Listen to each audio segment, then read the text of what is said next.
For years, a struggling immigrant artist from Queens, New York, named Pei Shun Qian, was painting masterpieces in his garage. Masterpieces that turned out to be forgeries, work that fooled some of the most prestigious art galleries in New York and sold for millions of dollars. When the scandal finally broke in 2013, uncovered by a prominent Manhattan art dealer, the art world was stunned. But there was one uncomfortable truth lost in all the outrage. Qian's fakes were not technically inferior to the originals. In some cases, experts argued they were actually better executed. And that matters because it points to something larger than fraud. Qian himself has maintained he had no idea the paintings would be later sold as originals. By most accounts, he was simply doing what he had spent a lifetime doing, painting. Whatever his intent, the 73-year-old Qian, who had lived in the United States for 4 decades, was arguably an artist in his own right. And his story points to something deeper than art fraud. In Chinese cultural tradition, rooted in Confucian philosophy stretching back more than 2 millennia, imitation is not always seen as theft. It is apprenticeship. In that tradition, the highest compliment you can pay an idea is to carry it further than its creator did. Take calligraphy, for centuries the most prized art form in Chinese culture. The art historian Shen Fu perfectly captures the Chinese approach to knowledge, writing, quote, "Each calligrapher must absorb and command his tradition, then transcend it before achieving a personal style. To create one's own style while having derived it from the ancient masters has been the criterion for greatness throughout the centuries," end quote. In other words, innovation was not understood as creating something from nothing. According to the historian Shen Fu, to invent is to imitate. Quote, "Adopting the style of a master with the intention not to reproduce, but rather to create a new work, an invention," end quote. Now, of course, this isn't Chinese specific. All civilizations borrow from one another. This is how human progress works. The European Renaissance, for instance, drew heavily from Islamic scholars, who in turn preserved and expanded Greek and Roman knowledge during Europe's Dark Ages. China simply became exceptionally good at what comes next, the refinement and the improvement. Over time, it turned a skill into a strategic advantage, and nowhere is it more apparent today, not in art, but in China's military buildup. Consider what Beijing has done in 3 decades. Its navy went from a coastal defense force to the largest in the world by ship count. Its Air Force now flies stealth fighters that bear a striking resemblance to American 5th-generation designs. Its aircraft carrier program, once non-existent, now fields multiple vessels influenced heavily by Western naval architecture. Even Russia took notice. In the 1990s, Moscow sold China advanced Sukhoi fighter jets under strict licensing agreements. Years later, Russian officials accused Beijing of reverse engineering those aircraft and producing domestic versions without authorization. It's not just happening on the battlefield. According to former defense official Michael Brown, the People's Liberation Army employs hundreds of thousands of personnel who are entirely focused on acquiring foreign commercial and technological secrets. Chinese-linked venture capital firms have invested in American startups, gaining access to proprietary research, cutting-edge patents, and emerging technologies that later surface in Chinese defense applications. One semiconductor founder in Silicon Valley watched employees allegedly steal hard drives, flee to China, and then launch a competing company using his intellectual property. As the company's attorney put it, China was effectively beyond the reach of American courts. This stems from what analysts call civil-military fusion, the Chinese policy requiring private companies to support Chinese state and military objectives. It's very deeply entrenched in China. But here's the critical point, the one that should keep Pentagon planners up at night. China doesn't just copy. It takes what exists, it improves it, and it scales it with the full force of a national strategy. And now Beijing is attempting something that no military power has fully achieved before, an invisible net cast across the Western Pacific. What analysts describe as the transparent ocean strategy. This is a 5-layer surveillance network stretching from the sea floor to space, designed to make the Western Pacific visible to Beijing in real time. This is everything from satellites to smart buoys, autonomous underwater drones, seabed observatories. AI systems tying everything together. The individual pieces are not entirely new. The United States built vast undersea surveillance networks during the Cold War, but no country has yet attempted to integrate all of it from the seafloor to space into a single AI-driven surveillance network and strike network. That's the leap. Chinese and Russian forces demonstrated elements of this system during joint anti-submarine exercises near Vladivostok, sharing acoustic tracking data in real time. Chinese state media described the goal bluntly: to leave American submarines, what Beijing calls our Navy's black sharks, with nowhere to hide. Now, the doctrine behind this invisible net, what Beijing military theorists describe as the maritime adaptive kill web, is itself an evolution of American military thinking. The U.S. military pioneered the concept of the kill chain: find the target, track the target, strike the target. China studied the concept, identified its vulnerability, that a single broken link can collapse the entire chain, and built a distributed network instead, meaning multiple paths from the sensor to the shooter, networks that are designed to survive attack. One study from a Chinese naval academy described algorithms capable of calculating dozens of alternative strike routes for the same target in real time. China took our idea and made it better. This matters because the target of all this is Taiwan, China's #1 strategic priority. And China's moves in the Pacific are designed in no small part to ensure that if Beijing moves on Taiwan, American submarines cannot get close enough to stop it. Dozens of war games conducted in the Pentagon, by the Pentagon, by Congress, by outside think tanks have reached the same conclusions. In a conflict with China over Taiwan, the United States could burn through key long-range munitions within days, lose hundreds of aircraft, and face a U.S. defense industrial base that has little capacity to rapidly replace those losses.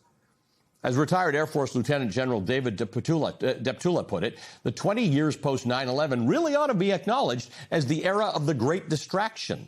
We got too distracted from the real threats posed by China and Russia.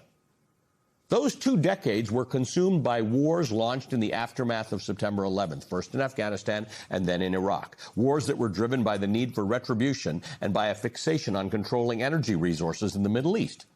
Whatever their justification at the time, they came at an extraordinary cost, not just in lives, but in strategic military focus. While America was fighting insurgents in Fallujah and Kandahar, China was busy building a navy.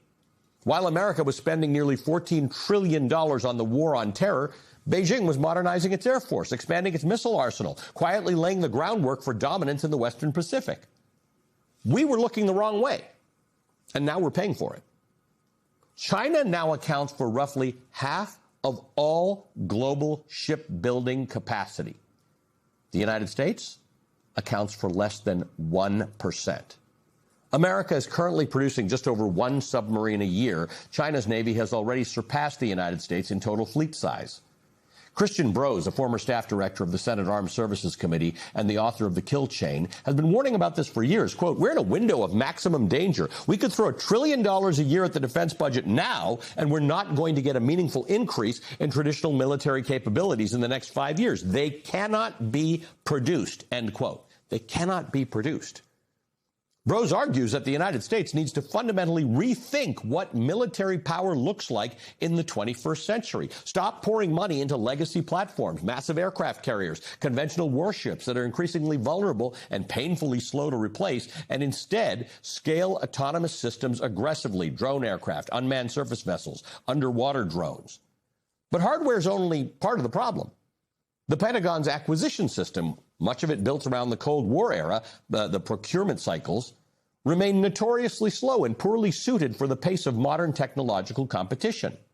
The defense expert Bill Greenwald put it bluntly to Politico: by clinging to those rigid Cold War planning models, we became the Soviet Union, bloated, bureaucratic, and incapable of moving at the speed that the moment demands, all of which makes what happened this week in Beijing especially troubling. Donald Trump just concluded a 2-day summit with Xi Jinping. Trump returned home touting commercial wins, including a Boeing deal that reportedly fell short of what analysts expected. But Beijing may have walked away with something far more valuable: increasing uncertainty about America's commitment to Taiwan. Secretary of State Marco Rubio stated clearly that U.S. policy on Taiwan had not changed. Hours later, Trump appeared to contradict him, first claiming that he discussed Taiwan arms sales with Xi, in his words, in great detail, and then literally moments later, suggesting that he had not discussed the matter at all. There was likely little confusion in Beijing about what was said and what was heard. As the Wall Street Journal reported this week, Xi wants what Chinese officials call strategic stability, a predictable relationship in which Washington does not get in the way of Beijing's rise. Trump, meanwhile, is just trying to manage the chaos that he created and appears increasingly willing to trade long-term strategic clarity for short-term commercial optics. America's greatest superpower was never simply its military. It was also its alliances, NATO, NORAD, Five Eyes, the Pacific Partnerships. The real power in those relationships came from our credibility, from allies believing that America meant what it said. Trump has spent years weakening those relationships. You cannot build the coalition needed to counter China's rise while simultaneously making your word worthless to the allies you need. Beijing is not trying to win the moment. It's focused on the long game and shaping the coming century through discipline, industrial scale, and a military system designed to make the Western Pacific increasingly inhospitable to American power, one borrowed innovation at a time. As defense analyst Seth Jones recently observed, the American giant is, quote, lying in bed still. Its eyes are open, and it's recognizing there's a problem, but it's got to get out of bed, end quote. Joining me now is the political scientist and geopolitical risk expert, Mira Rapp-Hooper. Under President Biden, Hooper served as a senior director for East Asia and Oceania in the White House's National Security Council. Now she's a visiting fellow with the Center for Asia Policy Studies at the Brookings Institution. Mira, it's great to see you back again. Thank you for being with us. It's good to see you, Ali. Help me put some meat on these bones, because it has fundamentally not been the central issue that Americans have been thinking about strategically or militarily for a very long time. And while we've been not paying attention, China has made itself into the most formidable, or close to the most formidable military in the world, if not better.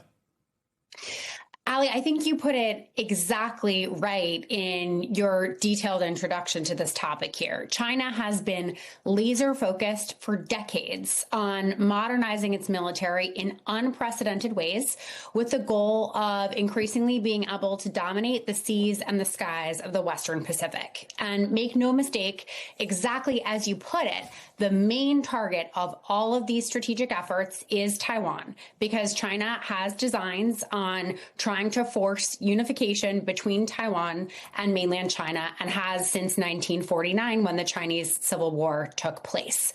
What we saw occur in Beijing this week when President Trump visited, however, was a break with decades of political precedents here in the United States on a bipartisan basis.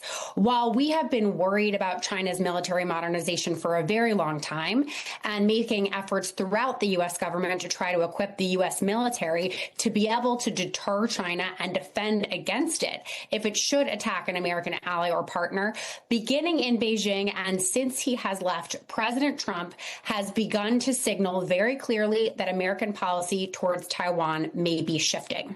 He's questioned whether the United States should continue arms sales to Taiwan. He's questioned whether that policy even remains good. And he's made very clear, as you put it, that he's willing to trade long-term American interests for short-term commercial gains.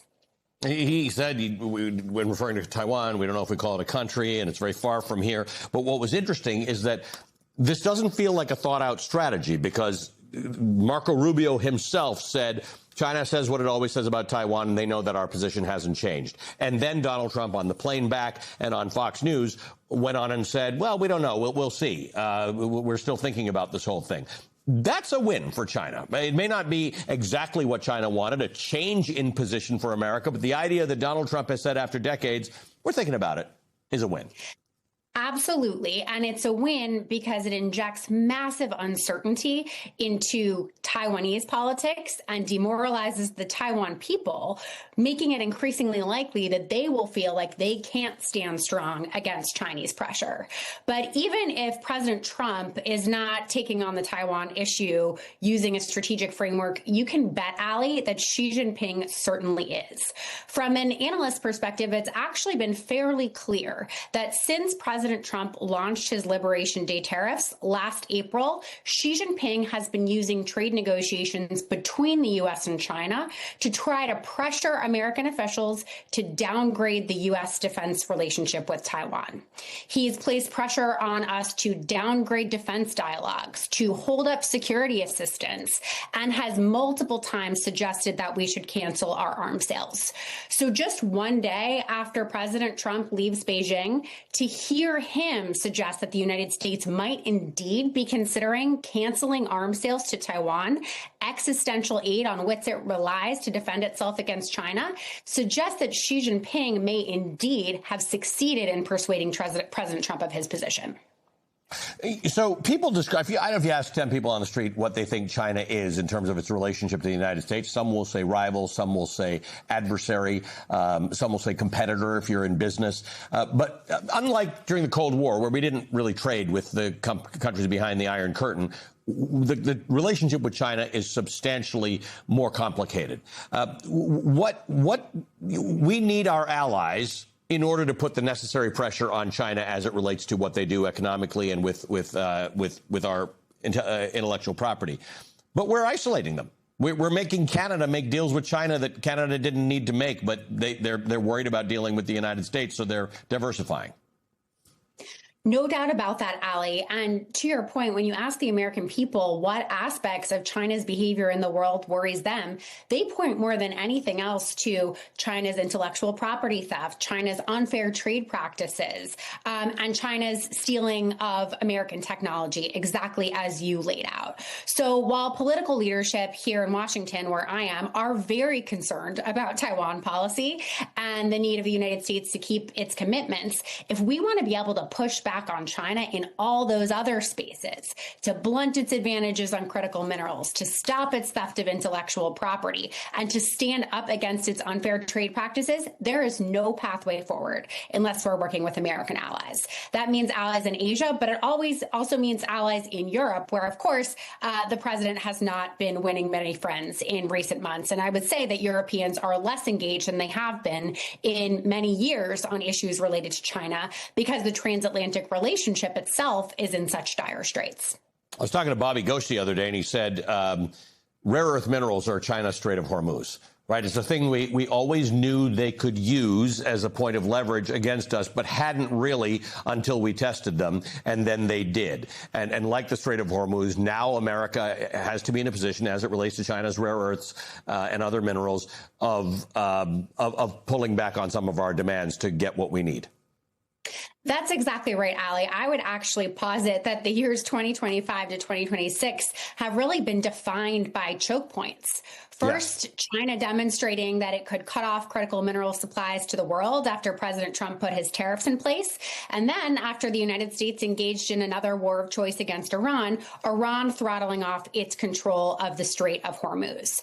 China controls as many as 90% or more of the world's rare earths elements that are in production. For the United States to break China's stranglehold on these critical minerals, it's going to need to work with allies, and it's going to take 5 to 10 years to establish the resilience and the independence that we would need to rely only on our friends for these critical supplies. So again, there is no way out, no way through this counter-China strategy unless we're working with those critical allies. And it requires a strategy. Mira, great to see you again. Mira Rapp-Hooper is a former senior director for East Asia and Oceania at the National Security Council under President Biden.